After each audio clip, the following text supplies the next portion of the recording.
সন্ত ৰামপাল গুৰু মহাৰাজ হৈছে এনে এজন মহাপুৰুষ যিজনে নিজৰ সত্য ভক্তি, তত্ত্বজ্ঞান, কৰোণা আৰু সেৱাৰ বলত সমাজত এক নতুন আদৰ্শ বলবৎ কৰিছে।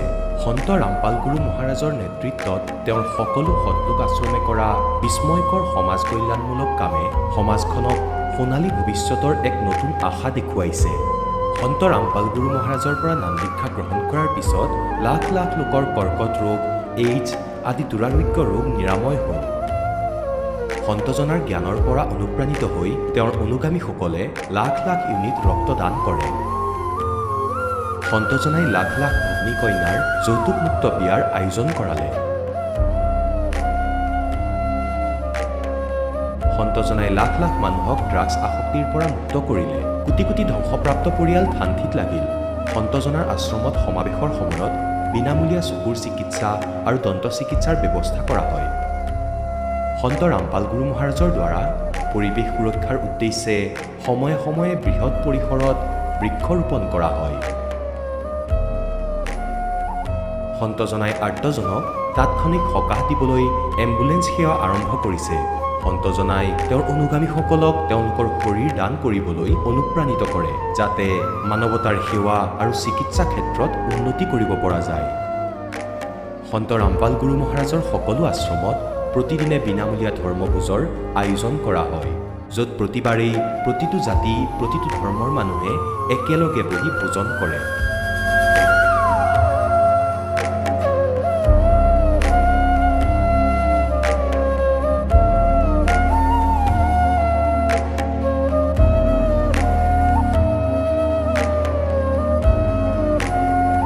সন্ত ৰামপাল গুৰু মহাৰাজৰ অন্নপূৰ্ণা অভিযানে দৰিদ্ৰ আৰু অসহায় লোকসকলৰ জীৱনত এক নতুন শক্তি আৰু আশাৰ সঞ্চাৰ কৰিছে। ঘৰে ঘৰে খাদ্য সামগ্ৰী আৰু প্ৰয়োজনীয় সাহায্য প্ৰদান কৰি সন্ত ৰামপাল গুৰু মহাৰাজে মানুহক দুখ আৰু অসহায় অৱস্থাৰ সৈতে যুঁজিবলৈ শক্তি প্ৰদান কৰিছে।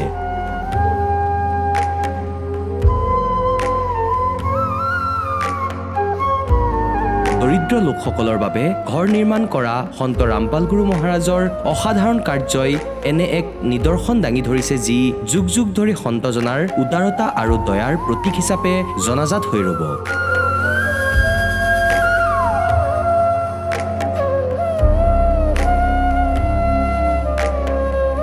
সন্ত ৰামপাল গুৰু মহাৰাজৰ আশ্ৰমত সহস্ৰাধিক বৃদ্ধ বৃদ্ধাই শ্ৰদ্ধা আৰু মৰমেৰে জীৱন যাপন কৰাৰ সুযোগ পায়। তেওঁলোকৰ থকা খোৱাৰ আৰু স্বাস্থ্যৰ সম্পূৰ্ণ দায়িত্ব সন্ত ৰামপাল গুৰু মহাৰাজে বহন কৰে।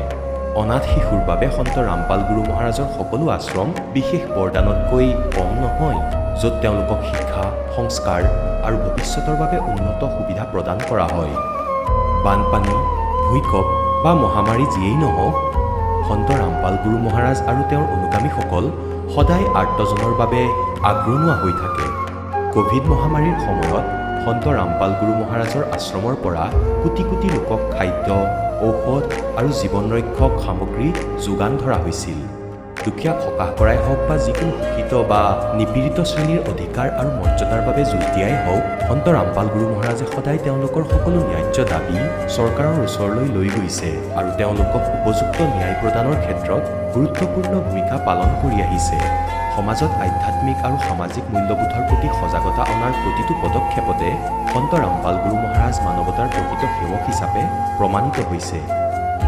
সন্ত ৰামপাল গুৰু মহাৰাজৰ জীৱনে আমাক শিকাইছে যে প্ৰকৃত সেৱা সেইটোহে যিটো নিস্বাৰ্থভাৱে কৰা হয়। আহক আমিও এই মহান সন্তজনৰ এই মহান সেৱাৰ কামত যোগ দিওঁ আৰু সন্ত ৰামপাল গুৰু মহাৰাজৰ পৰা নাম দীক্ষা লৈ আমাৰ জীৱন ধন্য কৰি তোলোঁ।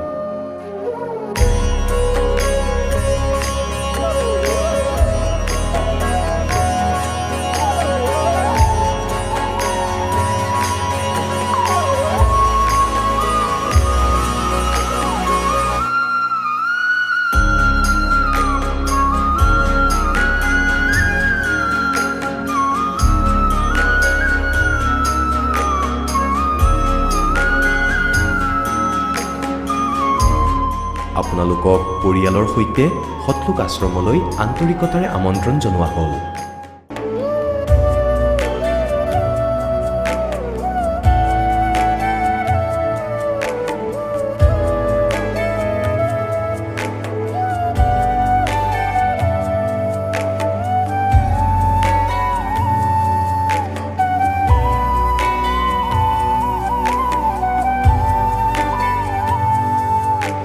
পবিত্ৰ শ্ৰীমদ ভাগৱত গীতা, পবিত্ৰ 4 বেদ, পবিত্ৰ কোৰাণ শ্বৰীফ, পবিত্ৰ বাইবেল, পবিত্ৰ গুৰু গ্ৰন্থ চাহিব আৰু কবীৰ চাহাবৰ পবিত্ৰ বাণীত লুকাই থকা গূঢ় ৰহস্য অৰ্থাৎ তত্ত্বক জানিবলৈ অনুগ্ৰহ কৰি অৱশ্যেই শুনিব জগতগুৰু তত্ত্বদৰ্শী সন্ত ৰামপাল গুৰু মহাৰাজৰ মংগল প্ৰবচন।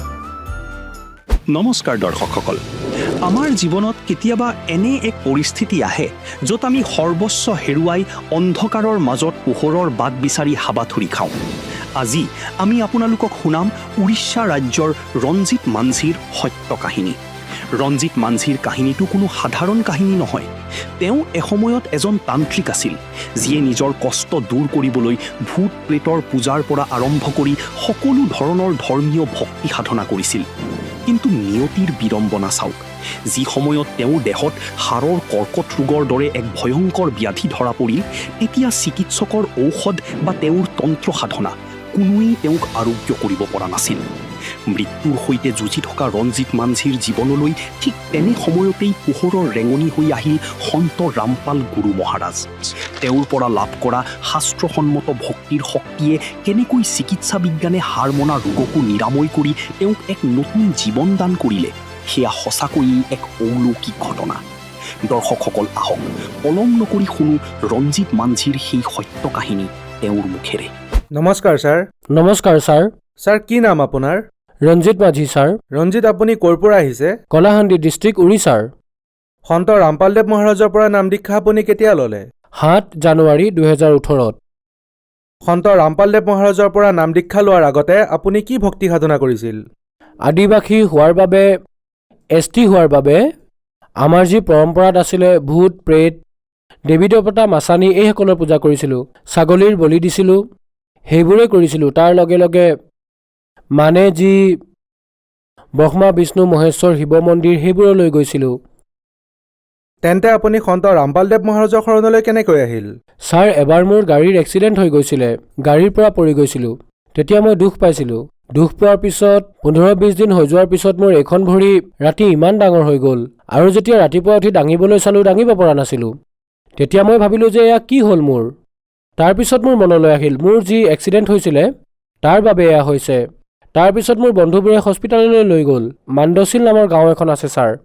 তালৈ লৈ যোৱাৰ পিছত তাৰে ডক্টৰে, সৰু সুৰা ডক্টৰ আছিলে, তেওঁৰ ওচৰলৈ নিয়াৰ পিছত তেওঁ ঔষধ লিখি দিলে যে এইখিনি দোকানৰ পৰা আনা। সেইখিনি অনাৰ পিছত মই ট্ৰিটমেণ্ট কৰিম তেওঁৰ। তেতিয়া মোৰ বন্ধুৱে ক'লে যে তুমি ইয়াতে আৰাম কৰা, মই ঔষধ লৈ আহোঁ, এই বুলি কৈ গ'ল। তেতিয়া মই ক'লোঁ যে ভাই, মই ইয়াত অকলে বহি নাথাকোঁ, মোকো লগত লৈ যোৱা, দুয়োটাই গৈ ঔষধ লৈ আহিম, গতিকে ময়ো লগতে যাওঁ দিয়া। এনেকৈ ভাবি যেতিয়া গ'লোঁ, তেতিয়া তাত মেডিচিন দোকানখন যাৰ আছিলে তেওঁ নিজেই এজন ডক্টৰ, মাণ্ডছিলৰে হয়। তেওঁৰ নাম ডক্টৰ চাহু, এতিয়াও তেওঁৰ দোকানখন আছে। তেতিয়া তেওঁ ক'লে যে যেতিয়া মই শ্লিপখন দিলোঁ তেতিয়া তেওঁ সুধিলে এয়া কাৰ বাবে লাগে। তেতিয়া বন্ধুৱে ক'লে যে মোৰ এজন বন্ধু আছে, ক'লে তাক লৈ আহা, ময়ো এজন ডক্টৰ হয়, চেক কৰিম বুলি ক'লে। গতিকে তেওঁ যেতিয়া মোক দেখিলে তেতিয়া ক'লে যে ভাই এয়া কেনেকৈ হ'ল? মই ক'লোঁ যে ছাৰ, মোৰ এক্সিডেণ্ট হৈ গৈছিলে, 10-15 দিনৰ পিছতহে এনেকুৱা হ'ল। তাৰপিছত মোক ইনফেকশ্যন হোৱা বুলি ক'লে, এনেকৈ ক'লে মোক। ইনফেকশ্যন হোৱা বুলি কোৱাত মই ক'লোঁ যে ছাৰ ঠিক আছে, আপুনি চিকিৎসা কৰক। তেতিয়া তেওঁ মোক 4টা ইনজেকশ্যন দিলে সেইদিনা, আৰু ক'লে যে কাইলৈ গধূলি 5টা বজাত আহি যাবা তুমি। আৰু যেতিয়া সেইদিনাও গ'লোঁ, 3টা ইনজেকশ্যন দিলে, আকৌ পিছদিনা গধূলি আহিবলৈ ক'লে। এনেকৈ কৰি দুটাকৈ ইনজেকশ্যন লগাবলৈ 6 দিন গ'লোঁ। 6 দিন যোৱাৰ পিছত ছাৰ, 6 দিনৰ দিনা গধূলি যেতিয়া গৈ পালোঁ মই, তেতিয়া এটা বাকচ লৈ আহিলে। বাকচটো আনি মোক শুৱাই দিলে আৰু বাকচটোৰ তলত থলে।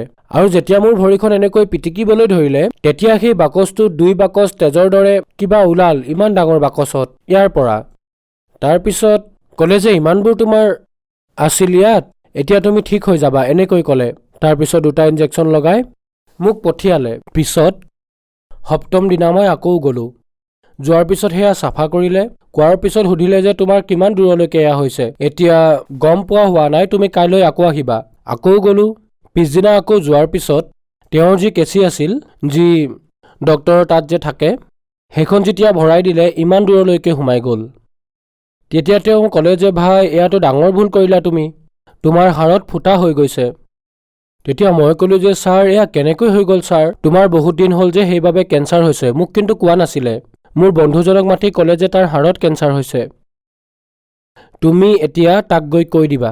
যেতিয়া মোৰ বন্ধুৱে মোক ক'লে তেতিয়া মই ক'লো যে কি কৰোঁ এতিয়া, মইতো এতিয়া নাবাচিম, মই দুখীয়া মানুহ, মোৰ লগত পইচাও ইমান নাই, মই মৰাটো এতিয়া নিশ্চিত, কাৰণ ইয়াৰ চিকিৎসাটো ইয়াত নায়েই আৰু মোৰ লগত পইচাও নাই, গতিকে মই মৰিমেই মৰিম। এনেই মোক ফৰ্মেলিটিৰ কাৰণে মোৰ মনটো ভাল লগাবলৈ টেবলেট খাবলৈ আৰু কিবা কিবি দিলে লগাবলৈ, কিন্তু মই নাবাচিম বুলি ক'লে, এনেকৈ কৈছিলে। আৰু মোৰ বন্ধু এই কথাৰ প্ৰমাণ। সি ক'লে তোমাৰ এনেকুৱা হৈছে, তোমাৰ ঘৰত ফোন কৰি দিওঁ। তেতিয়া মই ক'লো যে নালাগে কৰিব ঘৰলৈ ফোন, কাৰণ মইতো ইয়াত দুখতে আছোঁ, ঘৰৰ মানুহো দুখত পৰিব, মোৰ ঘৈণী সন্তান সকলো দুখত পৰিব, মোৰ ঘৈণী তাই দুখত পৰিব। সি ক'লে ঠিক আছে। মই কি কৰিলোঁ ছাৰ, সেই সময়তে মই তাৰ আগতে এয়া জ্ঞানগংগা নামৰ কিতাপ, মোৰ যিজন হেল্পাৰ, মই এনেই মিস্ত্ৰীৰ কাম কৰোঁ, তেতিয়া মোৰ হেল্পাৰৰ তাত জ্ঞানগংগা কিতাপ আছিলে, আৰু সেইখন সি কাভাৰ কৰি বন্ধ কৰি নিজৰ মূৰত গাৰু কৰি শুইছিলে। তাৰপিছত এদিন সি ডিউটিলৈ গ'ল, মই সেইদিনা যোৱা নাছিলোঁ, মদ বহুত খাইছিলোঁ ছাৰ। তেতিয়া মই এনেকুৱা কৰাত দেখিলোঁ যে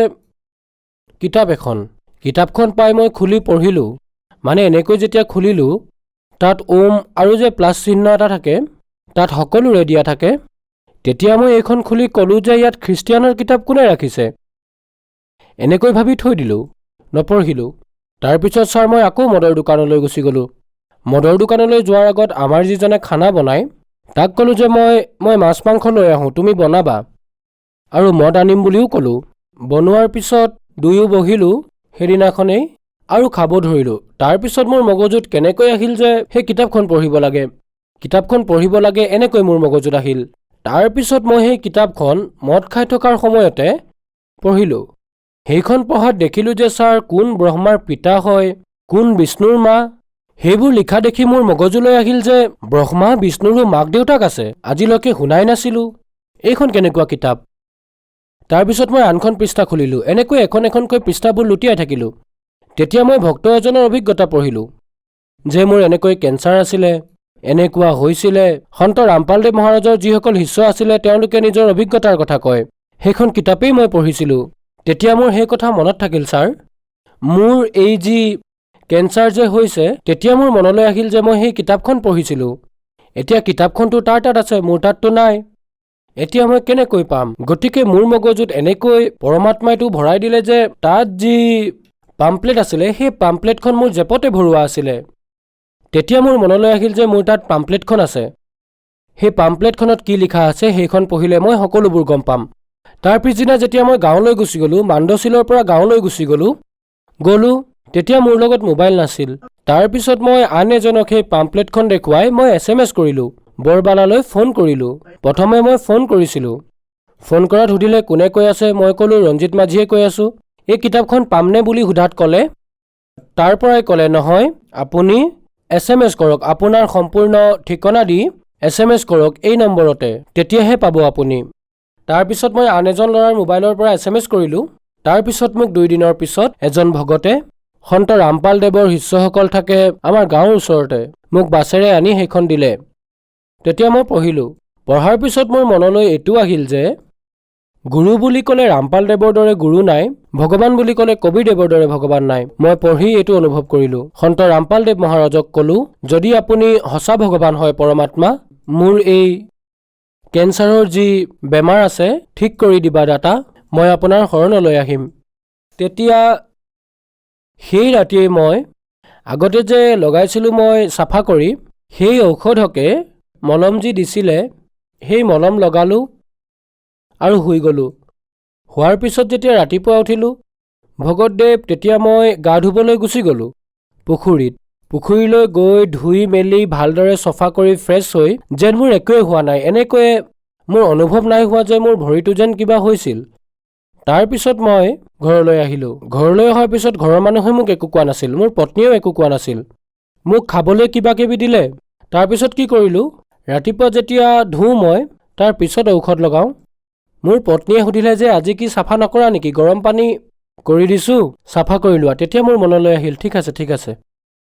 যেতিয়া মই বেণ্ডেজটো খুলিলোঁ, খোলাৰ পিছত ভগতদেৱ যেতিয়া সেয়া খুলিলোঁ, তাৰ পৰা তোলাত যি মলম পানী দিছিলোঁ, ডেটলৰ পানী, চাফা কৰিব ধৰিলোঁ, তাৰ পৰা তেজ ওলাব ধৰিলে।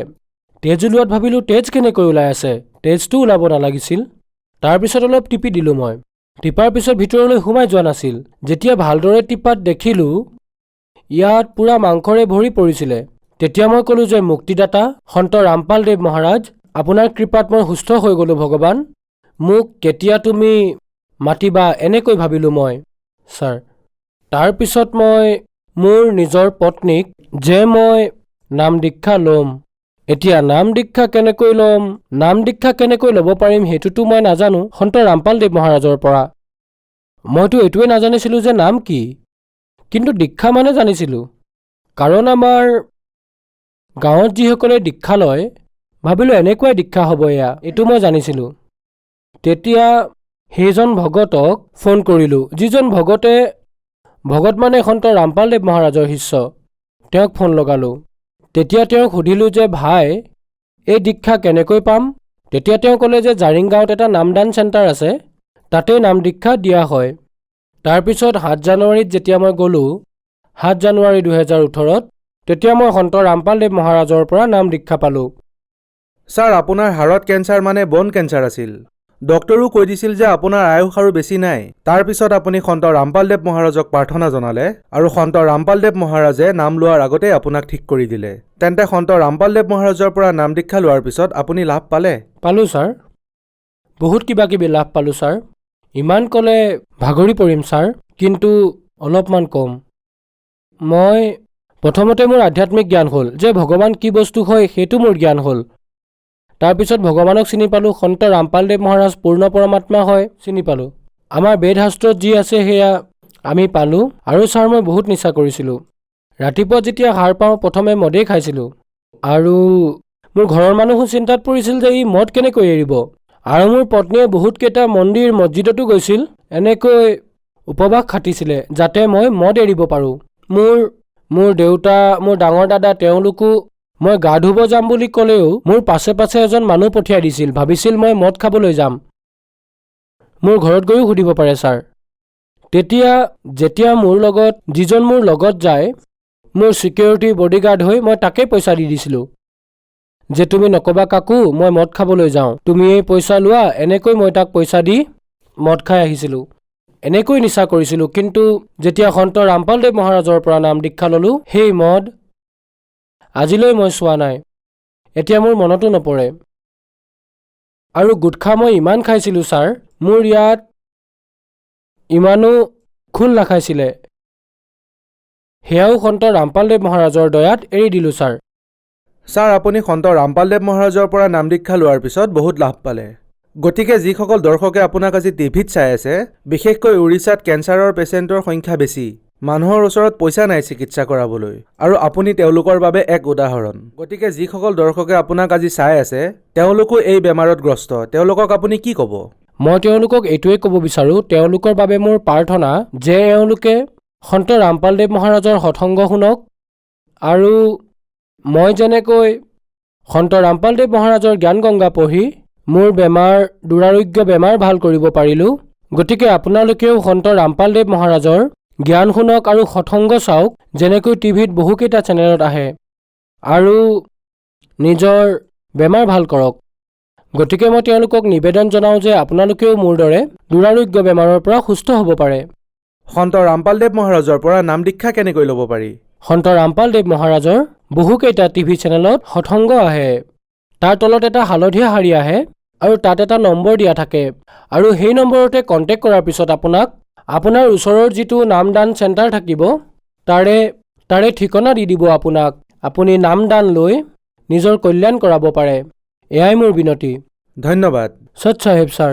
দৰ্শকসকল, আপোনালোকে শুনিলে সন্ত ৰামপাল গুৰু মহাৰাজৰ পৰা নাম দীক্ষা প্ৰাপ্ত কৰি সুখী হোৱা ভকতৰ অনুভৱ। এতিয়া চাওক জগতগুৰু তত্ত্বদৰ্শী সন্ত ৰামপাল গুৰু মহাৰাজৰ মংগল প্ৰবচন। আৰু তাৰে সন্ধান আমি এই কালৰ লোকত কৰি আছো। সেয়া ইয়াত নাই, সেয়া সত্য লোকত আছে, তালৈ গৈহে পাম। তাৰে সাধনীয়া। গতিকে আমি ইয়াত যেনেকৈ পৰমাত্মাই কৈছে যে আপোনালোকৰ মাজৰ এনেকুৱা সাধক আছে, ঘৰ ত্যাগ কৰিলে মালিকক পাবৰ বাবে জংঘলত গৈ বহি পৰিল শুকান গছ এডালৰ তলত, আৰু আকৌ নগৰলৈ আহিল কিবা ভিক্ষা যেনেকুৱাই হওক, ৰুটি পালে 10-5খন, সেয়া লৈ গ'ল। 2খন ৰুটি ৰাতিপুৱাই খাব, 2খন গধূলি, বা 4খন ৰাতিপুৱা 4খন গধূলি, আৰু বাকী বাচি থকাখিনি বৃক্ষত ওলোমাই থয়, কাপোৰত বান্ধি। সেইবোৰ শুকাই গৈছিল। শুকান হোৱাৰ পিছত ৰুটি কেতিয়াও বেয়া নহয়। তাৰ পিছত সেইবোৰ 2-3 দিনলৈকে তিয়াই খাইছিল, সাধু সন্তসকলে, যাতে সদায় ৰুটি খুজিবলৈ গৈ সময় নষ্ট নহওক। গতিকে পৰমাত্মাই কয়, এনেকৈ সাধনা কৰিলা তোমালোকে, কিন্তু তথাপিও কালৰ জালতেই বন্দী হৈ থাকিলা। আৰু এনেকুৱা সাধনাৰ পৰা, কঠিন সাধনাৰ পৰা কি প্ৰাপ্ত কৰিলা? ইন্দ্ৰ, স্বৰ্গৰ ৰজা হৈ গলা। ইন্দ্ৰ, কুবেৰ, ধনৰ যিজন বিত্তমন্ত্ৰী, কালৰ এখন ব্ৰহ্মাণ্ডৰ इंद्र कुबेर ईश की पदवी है और ब्रह्मा वर्ण धर्मराया। আপুনি বিষ্ণুৰ পদবী পালে, আপুনি ব্ৰহ্মাৰ পদবী পালে, আপুনি শংকৰৰো পদবী পালে। বৰ্তমানৰ যি ব্ৰহ্মা বিষ্ণু মহেশ্বৰ, তেওঁলোকতো মৰিবই। তাৰপিছত যিবোৰ ভাল আত্মা থাকিব, কালে নিজৰ পুত্ৰৰ ৰূপত জন্ম দি আকৌ ঠিক এই পোষ্টতে বিৰাজমান কৰাই থাকিব। ইয়াৰ প্ৰচেছ এনেকুৱাই। গতিকে সি মৰা ব্যক্তিৰ আত্মা যি আগতে মৰি গৈছে ব্ৰহ্মা বিষ্ণু মহেশ্বৰৰ, সিহঁত ভ্ৰমি আছে এতিয়াও আপোনাৰ লগত। গতিকে কয়, इंद्र कुबेर ईश की पदवी ब्रह्मा वर्ण धर्मराया और विष्णु नाथ के लोक को जाके तू फिर भी जन्म वर्ण में आया। আপোনালোকে যে অজানিতে সুপ্ৰিম পাৱাৰ বুলি মানি আছে বিষ্ণুদেৱক, তুমি বিষ্ণু লোকলৈ গৈও জন্ম মৃত্যু লৈ আহিলা।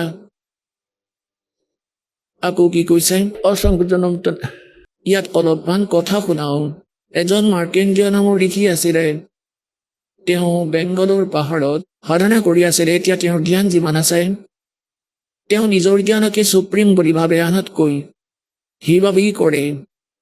মাৰ্কেণ্ডীয় ঋষি ব্ৰহ্মদেৱৰ সাধক আছিল। ওম নামৰ জপ আৰু সহযোগ কৰা এওঁৰ এটা স্বাভাৱিক কৰ্ম হয়। এনেইতো এয়া লোকবেদী হয়। সহযোগৰ কথা কোনো গ্ৰন্থত নাই। আনৰ পৰা শুনি সহযোগ কৰে। সহযোগৰ পৰাই তপ হৈ যায়। তপৰ পৰা ৰাজ্যপ্ৰাপ্ত হয়। ৰাজ্যপ্ৰাপ্ত কৰি প্ৰাণী নৰকলৈ যায়। গৰীব দাস মহাৰাজে এই তত্ত্বজ্ঞানত কয় যে ডম্ব কৰে ডোংগৰ চঢ়ে अंतर छीनी झूल और जग जाने भक्ति करे यो बोवे सोल बबूल। আপোনালোকে কাঁইতহে ৰুই আছে ভৱিষ্যতৰ বাবে। লাগিলে আমি আজি যি নেদেখো ডাঙৰ সাধক 1000 বছৰ বহি আছে। সাধনাটো আজি আপুনি এতিয়া পাইছে। नाम उठत नाम बैठत नाम सोवत जागवे नाम खाते नाम पीते नाम सेती लागवे। নামৰ পৰা মুক্তি হ'ব। তথাপিও মাৰ্কেণ্ডীয় ঋষিয়ে সাধনা কৰি আছিলে। ইন্দ্ৰ যিজন আছে স্বৰ্গৰ ৰজা, 72 যুগলৈকে তাৰ শাসন কাল থাকে। ব্ৰহ্মদেৱৰ এটা দিনত 14টা ইন্দ্ৰৰ শাসন কাল পূৰ্ণ হয়। 14টা ইন্দ্ৰৰ। গতিকে ইন্দ্ৰৰ যি পদবী প্ৰাপ্ত কৰে, সি যজ্ঞৰে তপেৰে প্ৰাপ্ত হয়। গতিকে ইন্দ্ৰক এটা আৰু উপদেশ দিয়া হয়, স্বৰ্গৰ ৰজাক, যে যদি তোমাৰ শাসন কালত 72 যুগত যদি কোনোৱে ইন্দ্ৰৰ পদবী প্ৰাপ্ত কৰিবলৈ যোগ্যতা অনুসাৰে তপ সাধনা কৰে, তেতিয়া তোমাক পদৰহিত কৰি তেওঁক পোষ্ট দিয়া হ'ব, নিশ্চয়কৈ দিয়া হ'ব। তেওঁক সাধনা কৰিবলৈ নিদিয়া, খণ্ডিত কৰাৰ দায়িত্ব এতিয়া কেৱল তোমাৰ।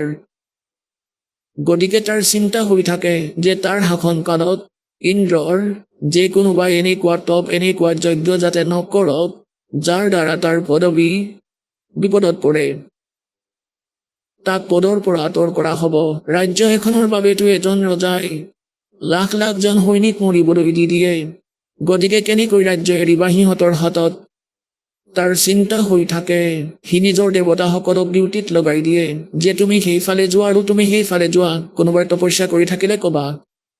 তেতিয়া সি গম পালে যে বেংগলৰ কোনো পাহাৰত মাৰ্কেণ্ডীয় নামৰ ঋষিয়ে বহু বছৰৰ পৰা সাধনা কৰি আছে। তাৰ চিন্তা হ'ল যে যদি মাৰ্কেণ্ডীয় ঋষিয়ে তপ পূৰ্ণ কৰে তেন্তে ইন্দ্ৰৰ পদবী বিপদত পৰিব, গতিকে সি উৰ্বশীক পঠিয়ালে তেওঁৰ সাধনা খণ্ডিত কৰাবলৈ। সি তপ আৰু উৰ্বশীক এনেকুৱা সিদ্ধি দি দিলে তেওঁ তালৈকে গৈ বসন্তৰ দৰে বতৰ বনাই দিলে আৰু তাত নিজে নিজে সুৰীয়া বাজনা বাজিবলৈ ধৰিলে, যেনেকৈ বিয়াত বজাই মানুহে, যেনেকৈ গানৰ ভিতৰত সেয়া বাজনা বাজে, সংগীত বাজে, তেনেকৈ আৰম্ভ হ'ল। আৰু ওচৰে পাজৰে বহুত সুগন্ধ আহিব ধৰিলে বতাহত, শীতলতা সুন্দৰ, বহুত ধুনীয়া শীতলতা আহি গ'ল। আৰু তেওঁ ছোৱালী উৰ্বশী যে গৈছিলে তেতিয়া মাৰ্কেণ্ডীয় ঋষিৰ আধা চকু খোলা আছিলে, আধা বন্ধ আছিলে। তাই সন্মুখত নাচিব ধৰিলে, অলপমান দূৰত কঁকাল ভাঙি ভাঙি নাচি আছিল, যি অযথা কাম সিহঁতে কৰি মাৰ্কেণ্ডীয় ঋষিয়ে কোনো লৰচৰেই নকৰিলে।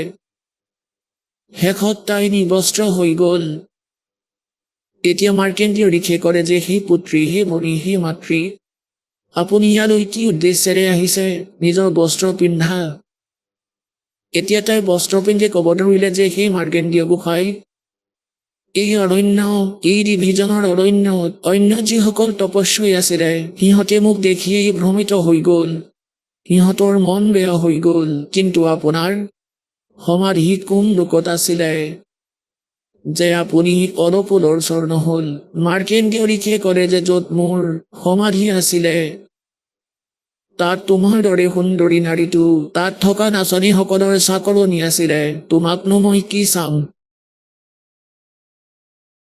এতিয়া তেওঁ সমাধি লগাই বহি আছিলে ব্ৰহ্মলোকত। পুণ্যাত্মাসকল দাসে বহুবাৰ আপোনালোকক কৈছে, তথাপিও কৈ থাকিম, কিয়নো প্ৰত্যেক সৎসংগত নতুন ষ্টুডেণ্টটো আহে।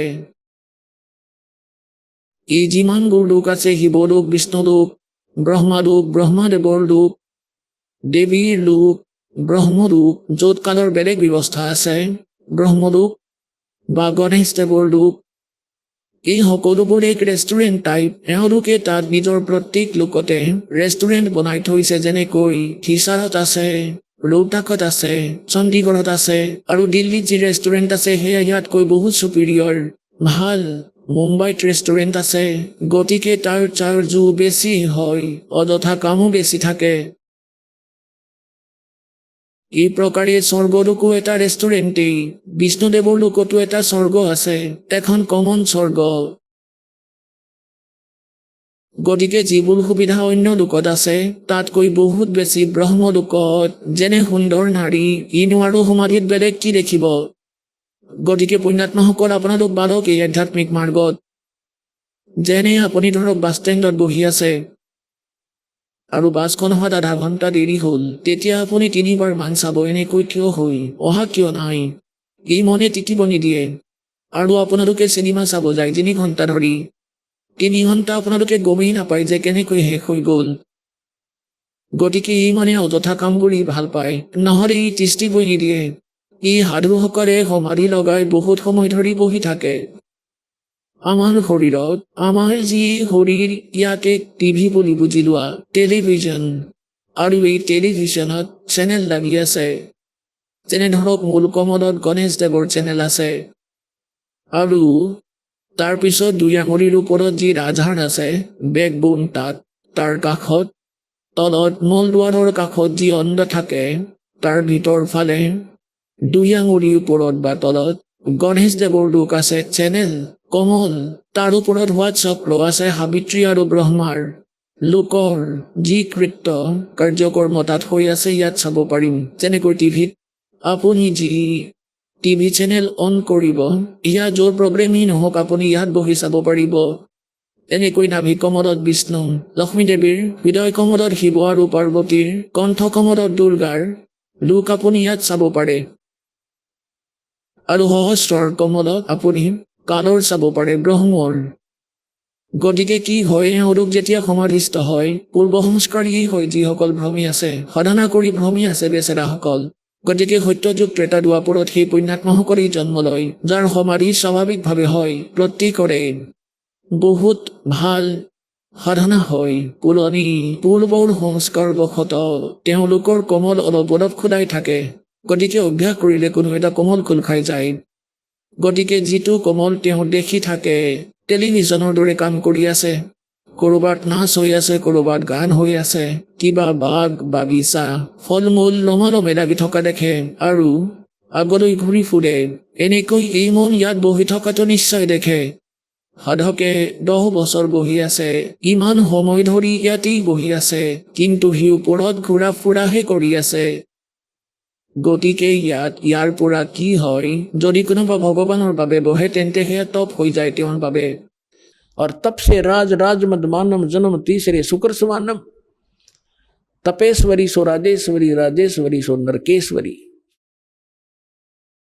গতিকে এই মাৰ্কেন্দ্ৰীয় ঋষি সি ব্ৰহ্মলোকত ডাঙৰ ৰেষ্টুৰেণ্টত মুম্বাইৰ কি ষ্টাৰ বুলি কোৱা হয় তালৈ গৈছিল। তেওঁ কি কয় যে তাত তোমাৰ দৰেতো বান্ধি আছিলে সেই নাচনীসকলৰ চাকৰণী আছিল। তোমাক কি চাম, তোমাতকৈ ধুনীয়া আছে যদি পঠিওৱা। তেতিয়া তাই ক'লে উৰ্বশীয়ে যে আটাইতকৈ সুন্দৰী মহী আৰু ইন্দ্ৰৰ পত্ৰাণী, মোৰ নাম শশী আৰু আপুনি মোৰ লগত বলক।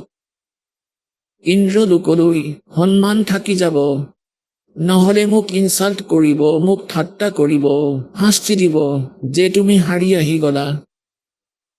গতিকে মাৰ্কেন্দ্ৰীয় ঋষিয়ে যাৰ যেনেকুৱা জ্ঞান, যেনেকৈ গীতা অধ্যায় নম্বৰ 4 শ্লোক নম্বৰ 25 পৰা 30লৈকে এইটো জ্ঞানেই দিয়া হৈছে গীতাত যে কোনোবাইতো যোগ সাধনা কৰে, কোনোবাই অধ্যায় কৰে, কোনোবাই দেৱতাসকলৰ পূজা কৰে, কোনোবাই শ্বাস নিশ্বাসৰ প্ৰক্ৰিয়া কৰি তাকেই সফল বুলি মানে, সকলোৱে নিজৰ সাধনাক উত্তম বুলি মানে, পাপ নাশক বুলি মানে।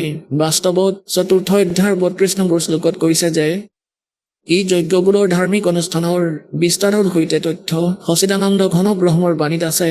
পৰমাত্মাই স্বয়ঙেই আহি কয়, এয়াই হ'ল সেই তত্ত্বজ্ঞান, কমপ্লিট হয়, সম্পূৰ্ণ হয় বিস্তাৰৰ সৈতে।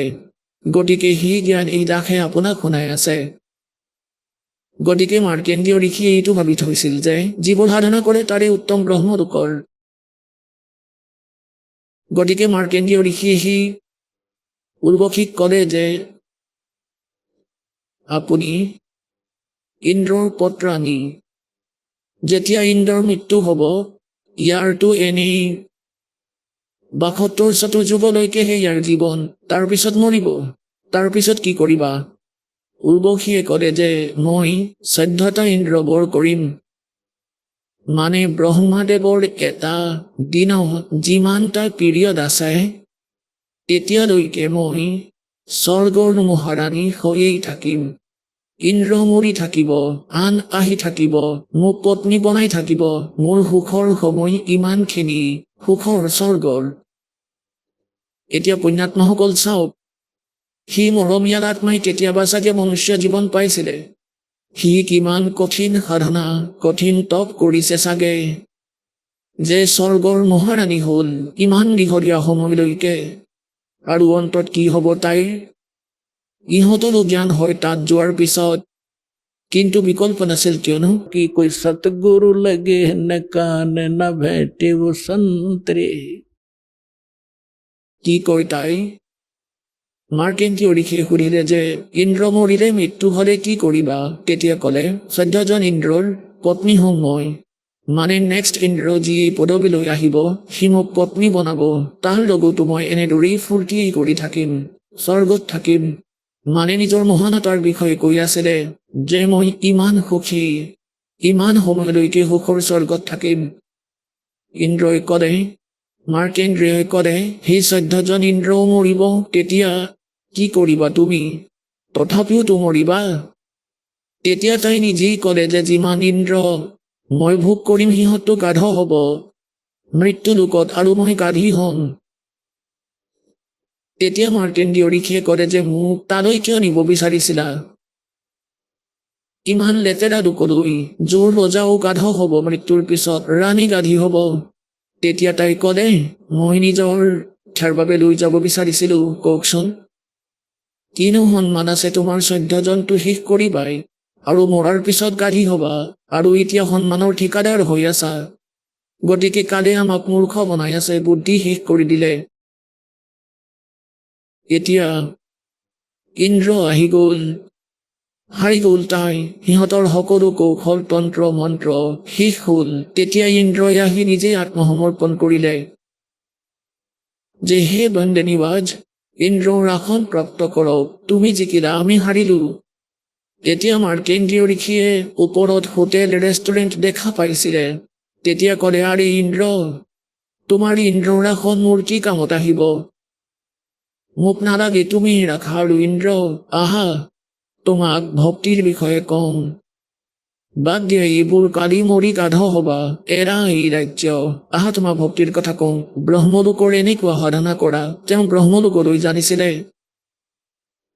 এতিয়া চোৱা কি হ'ল এতিয়া পুণ্যাত্মাসকল ইন্দ্ৰৰ ৰাজ্যৰে এনেকুৱা স্থিতি কি কয় যে হে মহাৰাজ দেৱ এতিয়া মোক ৰাজত্ব কৰিবলৈ দিয়া পিছৰ কথা পিছত কিনো চাবা গাধা হৈ ফুৰিবা পাছত তোমাক কুমাৰেহে চাব এনেকুৱা বুদ্ধি আমাৰ কাৰণ সেইবোৰ অযথা কথা আমি এৰিবই নোৱাৰো এতিয়া যদি কোনোবাই সুখেৰে জীৱন যাপন কৰি আছে সৰু ডাঙৰ অধিকাৰী কৰ্মচাৰী হৈছে তাক যদি বুজাবলৈ যাওঁ এই দাসৰটো বহুত এক্সপেৰিয়েঞ্চ আছে যেতিয়াৰ পৰা এই মাৰ্গত যোৱা আৰম্ভ কৰিলো কিছুমানক এনেকুৱা যেন লাগিছিল যেন সিহঁতে সকলো কথা শুনিব মোৰ অৱশ্যেই স্বীকাৰ কৰিব সিহঁতেও কালৰ প্ৰভাৱত ভ্ৰমিত হৈ গ'ল তেতিয়া সিহঁতক বুজাইছিলো যে কাইলৈ তুমি কি জীৱন নষ্ট কৰি গাধ হবা তেতিয়া কৈছিল যে পিছত দেখা যাব যেতিয়া গাধ হম চাই লওঁ তেতিয়া মই কৈছিলো যে যেনেকৈ অন্ধ এজনে ভুল মাৰ্গলৈ গ'লে বাগিচাৰ সলনি জংঘললৈ গৈ আছে আৰু যদি তেওঁক কোনোবা চকু থকা মানুহে কয় যে খুৰদাস ভুল পথেৰে গৈ আছা যদি সুধে কলৈ গৈ আছা কয় বাগিচালৈ তেতিয়া যদি কয় এইফালে বাগিচা নাই ভয়ংকৰ জংঘল আছে জন্তু আছে তোমাক খাই পেলাব মাৰি গতিকে আপুনি উভতি যাওক এইফালে পিছলৈ এতিয়া যদি সেই অন্ধজনে কয় যে যি হয় দেখা যাব চাই লওঁ কি কথা হ'ল অন্ধজনে নেদেখে চকু থকাজনৰ কথা নুশুনে ঠিক আছে তেন্তে পৰা তুমি কোৱাত যোৱা তেন্তে হাবিলৈ সেইটোতো হ'বই যি চকু থকাজনে কৈছে গতিকে যিমানবোৰ সন্ত আছিল চকু থকা আছিল যাক ভগৱানে পালে যিসকলৰ শুভ নাম ইৰাখে ক'লে এই মহাপুৰুষসকলে আমাক মাৰ্গদৰ্শন কৰিলে যে कोट जन्म तन भरमत हो गए कुछ ना हाथ लगा रे कुकर सुकर खरवा बोरे कौआ हंस बगारे কলিজা ফাটি যাব যিদিনাখনি এই ভাঙৰ নিচা আঁতৰিব কুকুৰ গাধ গাহৰি হবা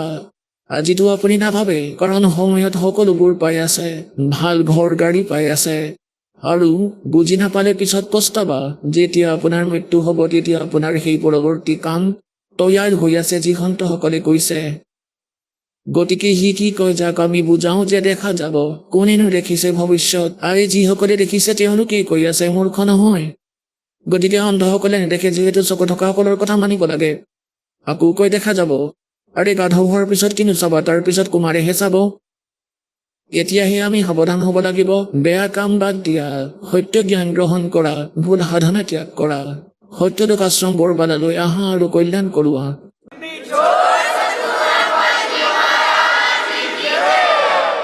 গতিকে মাৰ্কেন্দ্ৰীয় ঋষিয়ে ক'লে যে আহা তোমাক পৰম লোকলৈ লৈ যাম ই সাধনাৰ বিষয়ে কওঁ তেতিয়া ইন্দ্ৰই ক'লে পিছত চাম মহাৰাজদেৱ মোক ফূৰ্তি কৰিবলৈ দিয়া ইয়াত সকলোৰে বুদ্ধি শেষ কৰি থৈছে অলপমান সুখৰ বাবে পাহাৰৰ দৰে দুখ দেখাই পোৱা নাই যেতিয়া আমাৰ ই কালৰ নিচা আঁতৰি যাব কবি চাহেবে কয় कबीर ये माया अटपटी सब गटा नड़ी और किस किस न समझाऊं या कुआ भांग पड़ी এতিয়া যাকেই নোকোৱা কিয় সি একেই কথাই ক'ব যেনে কোনোবা মদৰ ঘাটিত গৈছো গধূলি 4-5টা মদৰ বটল খাই আহি আছে আৰু সিহঁতক সোধা যে কলৈ গৈছা ক'ব ফূৰ্তি কৰি আহি আছো আনক সুধিলেও সি একেই কথাই ক'ব আৰু এনেকৈ লৰি চৰি আহিব সকলোৰে একেধৰণৰ আচৰণ একে ভাষা হ'ব গতিকে যিয়ে কালৰ ভাং খাই থৈছে সকলোৱে এই ভাষাই প্ৰয়োগ কৰিব আন কথা ক'বই নোৱাৰিব সিহঁতৰ সাধ্যৰেই নহয় গতিকে এই হতংগৰ পৰা এই তত্ত্ব জ্ঞানৰ পৰা এয়া এণ্টিবায়টিক যি কেপচুল আপোনাক খুওৱা হ'ব ইয়াৰ পৰা নিচা আঁতৰিব তাৰপিছত গম পাব যে গাধ হ'ব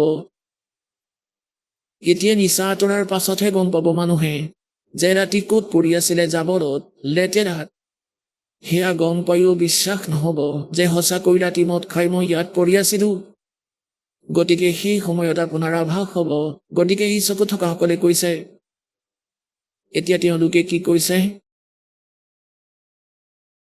যে असंग जन्म तन मरता होगे जीवित क्यों न मरे रे।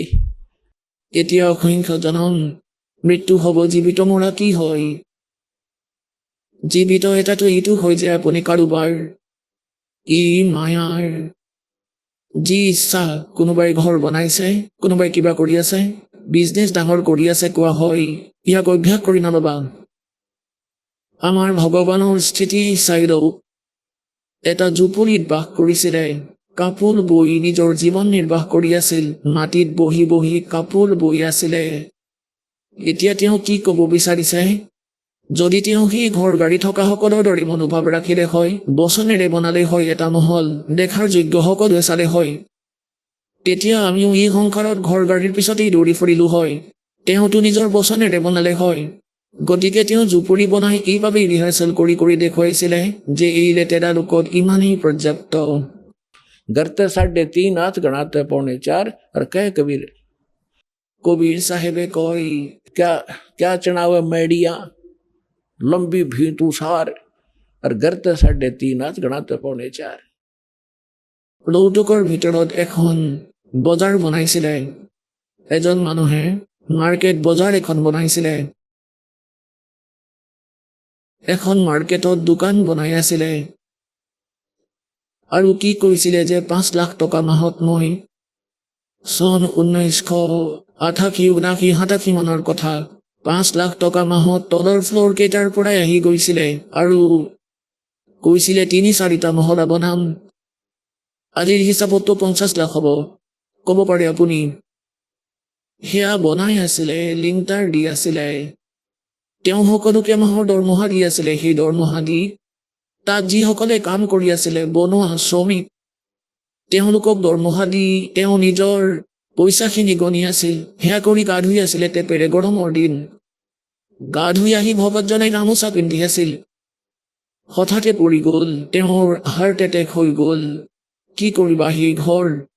পৰমাত্মাই কয়, कहाँ चढ़ावे मैडिया लंबी भीतू सार गरते 3.5 हाथ गणाते 4.25।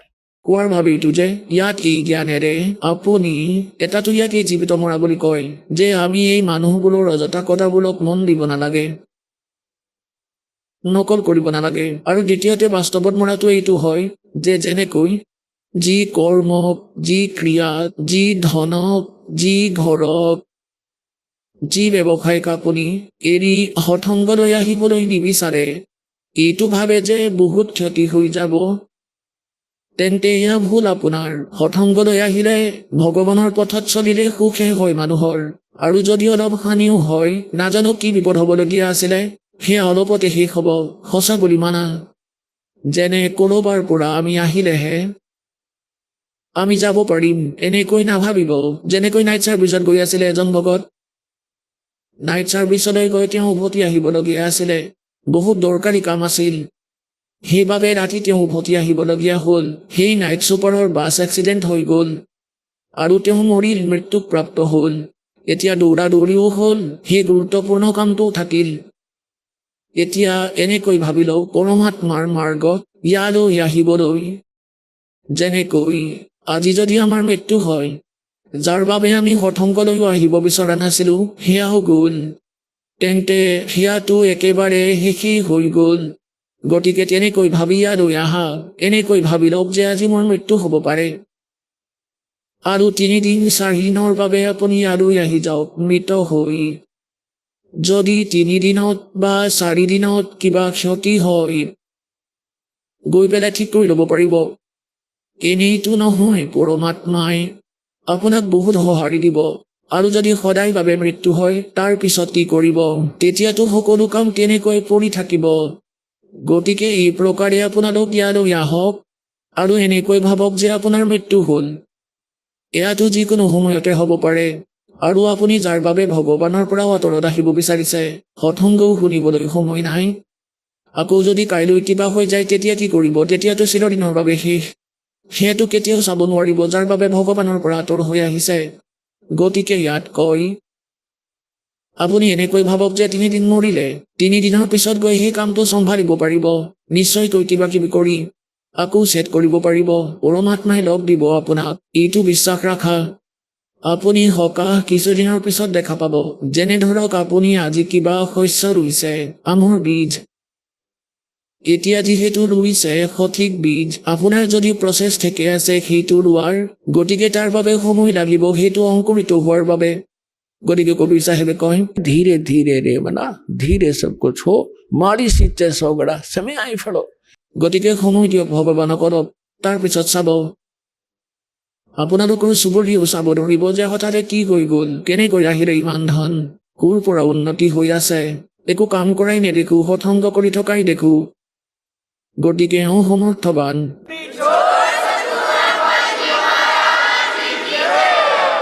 গতিকে কি কয় कि असंग जन्म तन मरता होगे जीवित क्यों ना मरे रे और दवा 10 दर मद महल मठबोरे बहुर ना दे धरे रे এতিয়া আজিলৈকে আমি দশম দুৱাৰ বুলি কৈ আহিছো এই দশম দুৱাৰটো এই কালৰ লোকতে আছে কালৰ ব্ৰহ্মাণ্ডতেই আছে এতিয়া আমি দ্বাদশ দুৱাৰ পাৰ কৰি সত্য লোকলৈ যাব লাগিব জম্মুৰ ভিতৰত আছে ৰাজনী নামৰ কবিৰ পন্থী বুলি কয় কখ নাজানে তেওঁ বুকু পিন্দাই কয় 11 নম্বৰ দুৱাৰ এই বিষয়ে কোনেও নাজানে কেৱল মই 11 নম্বৰ দুৱাৰখনৰ কথা জানো 11 নম্বৰ দুৱাৰটো 11 নম্বৰ দুৱাৰৰ কথা তেওঁ নাজানে ক'ত আছে কিন্তু আনৰ পৰা শুনি আৰু এয়া প্ৰেক্টিকেল কাৰ্য যিয়ে প্ৰেক্টিকেল কৰিব তেওঁহে বুজি পাব গতিকে 11 নম্বৰ দুৱাৰটো যেনেকৈ 11 নম্বৰ দুৱাৰত আপোনালোকক চিত্ৰ দেখাইছো তাৰে 7 অংশ ব্ৰহ্মাণ্ড আছে এই অক্ষৰ পুৰুষৰ 21 ব্ৰহ্মাণ্ড আছে অক্ষৰ পুৰুষৰ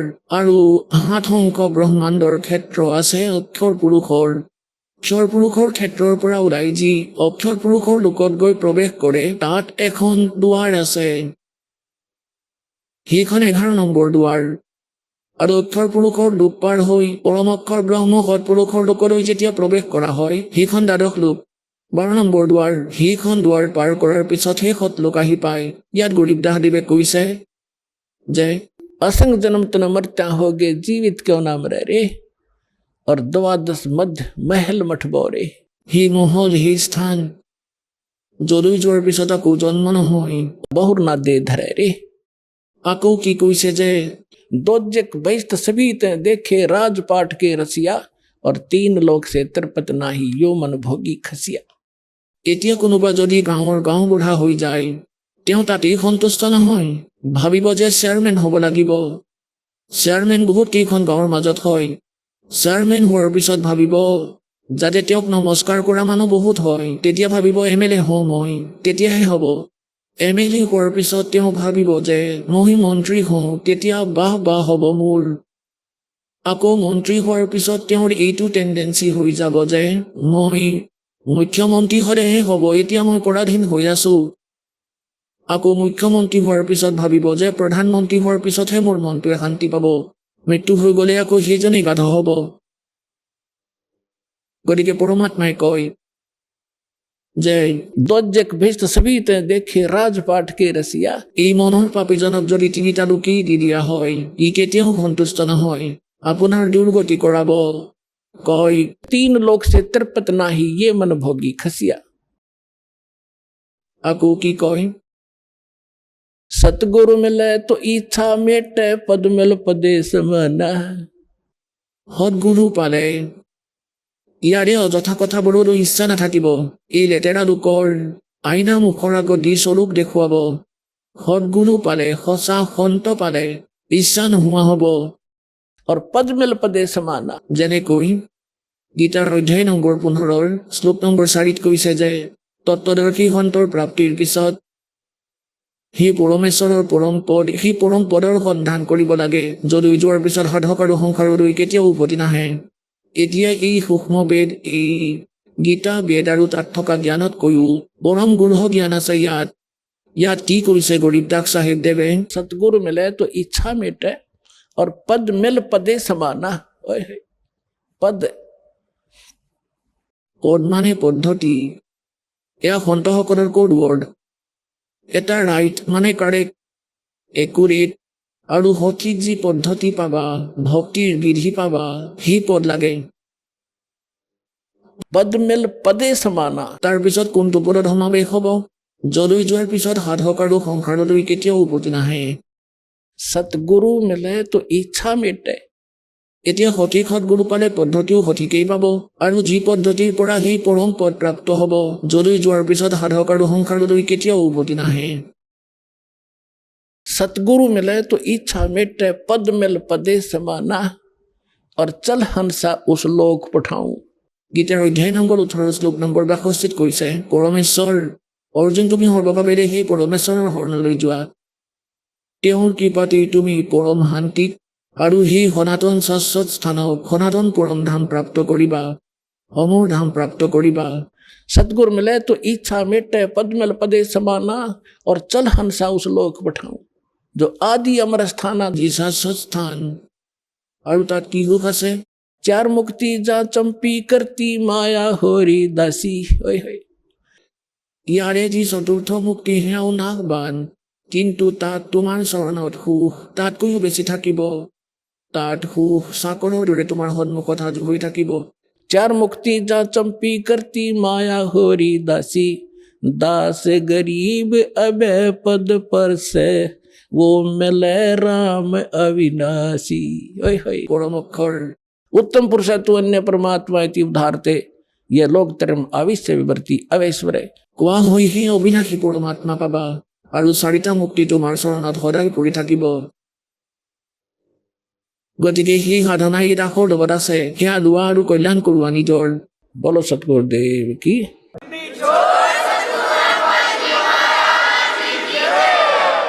আহক আমি এতিয়া সেই শ্ৰদ্ধালুসকলৰ অনুভৱবোৰ জানো, যিসকলে জগতগুৰু তত্ত্বদৰ্শী সন্ত ৰামপাল গুৰু মহাৰাজৰ পৰা দীক্ষাপ্ৰাপ্ত কৰিছে তথা তেওঁ কোৱা ভক্তিমাৰ্গ এওঁলোকে অৱলম্বন কৰি আছে।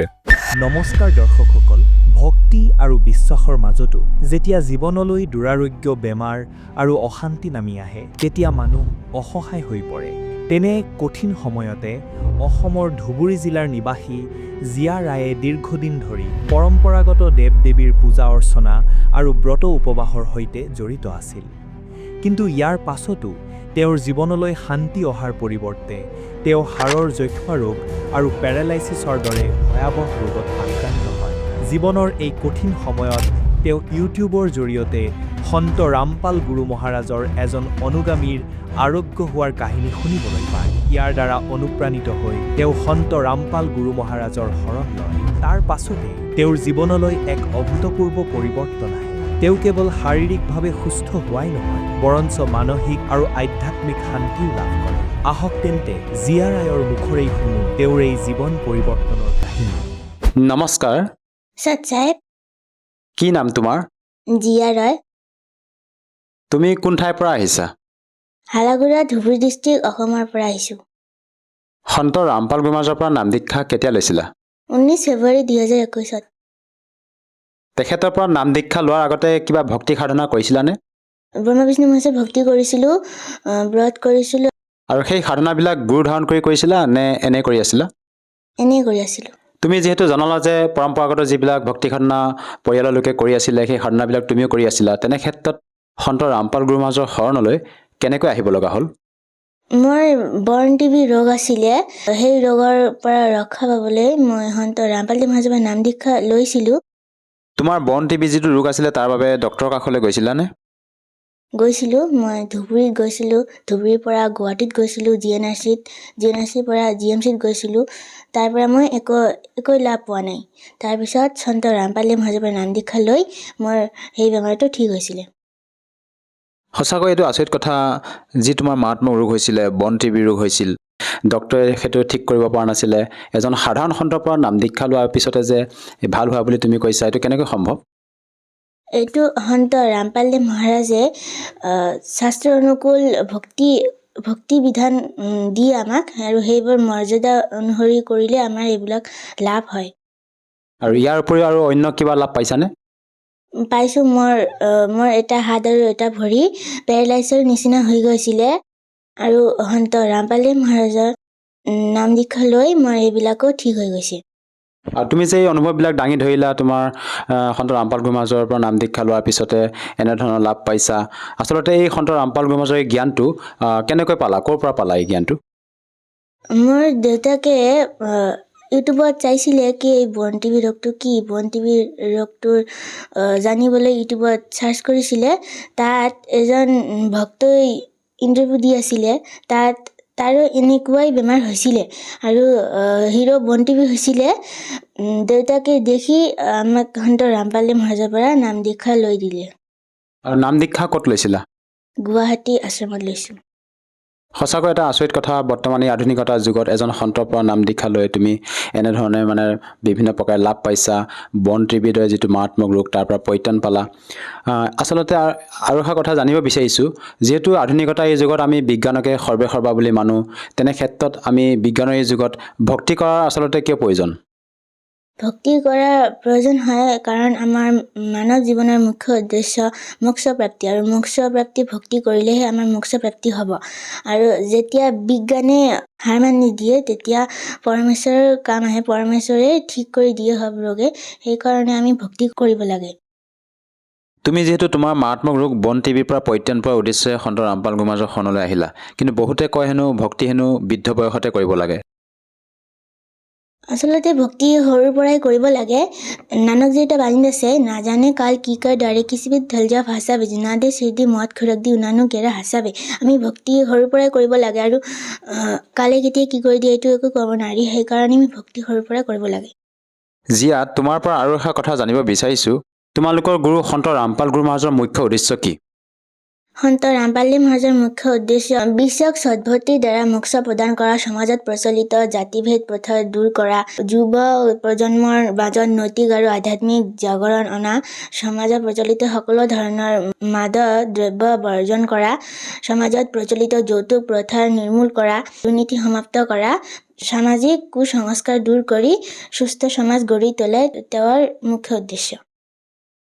আৰু তোমালোকৰ গুৰু সন্ত ৰামপাল গুৰু মহাৰাজে কেৱল হিন্দু শাস্ত্ৰৰ আধাৰতে ভক্তিবিধি প্ৰদান কৰে নে অন্য পবিত্ৰ ধৰ্মশাস্ত্ৰৰ আধাৰলৈ তোমালোকক ভক্তিবিধি প্ৰদান কৰে? সন্ত ৰামপাল মহাৰাজে হিন্দু শাস্ত্ৰ, গীতা, বেদ এইবিলাকৰে আঙুলি দেখুৱাই আমাক সদ্ভক্তি প্ৰদান কৰে, আৰু লগতে কোৰাণ, বাইবেল, গুৰু গ্ৰন্থ চাহেবৰ পৰাও আমাক জ্ঞান প্ৰদান কৰে। যিহেতু তুমি সন্ত ৰামপাল গুৰু মহাৰাজৰ পৰা নাম দীক্ষালৈ আজি বিভিন্ন প্ৰকাৰে লাভ পালা, আজি তোমাক যিসকল দৰ্শকে টিভি স্ক্ৰীণত চাই আছে তেওঁলোকক কি বাৰ্তা দিব খোজা যাতে তেওঁলোকেও নাম দীক্ষালৈ উপকৃত হ'ব পাৰে? মই বাৰ্তা নিদিওঁ, মই প্ৰাৰ্থনা কৰিব বিচাৰিছোঁ কি মানৱ জনম দুৰ্লভ হে মিলে না বাৰম্বাৰ, তৰবাৰ সে পত্তা টুট গিৰে বহু না লাগতা ডাৰ। মানৱ জনম পোৱাটো অত্যন্ত দুৰ্লভ, সেইটো এনে ৰিলছ, কাৰ্টুন এইবিলাক চাই সময় বৰবাদ কৰিব নোৱাৰি। আৰু যদি মোৰ নিচিনাকৈ লাভ প্ৰাপ্ত হ'ব বিচাৰে আপোনালোকেও জ্ঞান গংগা পুথি পঢ়ক, আৰু মোৰ নিচিনা যিবিলাক মোৰ বয়সীয়া বন্ধু বান্ধৱীবিলাক আছে তেওঁলোকেও জ্ঞান গংগা পুথি পঢ়ক, আৰু ইউটিউবত সৎসং আহে সন্ত ৰামপাল মহাৰাজৰ এইবিলাক শুনক আৰু জ্ঞান বুজক, জ্ঞান বুজি সন্ত ৰামপাল মহাৰাজৰ নাম দীক্ষা লৈ লাভ প্ৰাপ্ত কৰক। ভাৰতবৰ্ষত পূৰ্ণ গুৰু সন্ত ৰামপাল মহাৰাজে হয়, সেইকাৰণে পলম নকৰি সন্ত ৰামপাল মহাৰাজৰ পৰা নাম দীক্ষা লওক আৰু আত্মকল্যাণ কৰক। যদিহে কোনো লোকে সন্ত ৰামপাল গুৰু মহাৰাজৰ পৰা নাম দীক্ষা লৈ এই ভক্তি সাধনা কৰিব বিচাৰে কেনেকৈ ল'ব পাৰিব? ইউটিউবত সন্ত ৰামপাল মহাৰাজ সৎসং চাৰ্চ কৰিলে তাত সৎসং আহে, সৎসঙৰ পিছত হালধীয়া শাৰী আহে, তাত নাম্বাৰ দিয়া থাকে, তাত কণ্টেক্ট কৰি আপুনি সন্ত ৰামপাল মহাৰাজৰ নাম দীক্ষা ল'ব পাৰি। লগতে জ্ঞান গংগা পুথি সবৰে ঘৰত থাকে, জ্ঞান গংগা পুথিৰ পিছফালে নাম্বাৰ দিয়া থাকে, তাত কণ্টেক্ট কৰিও আপুনি নজদিকি নামদান কেন্দ্ৰৰ পৰা নাম দীক্ষা ল'ব পাৰে। ধন্যবাদ থাকিল। ধন্যবাদ সৎসাই।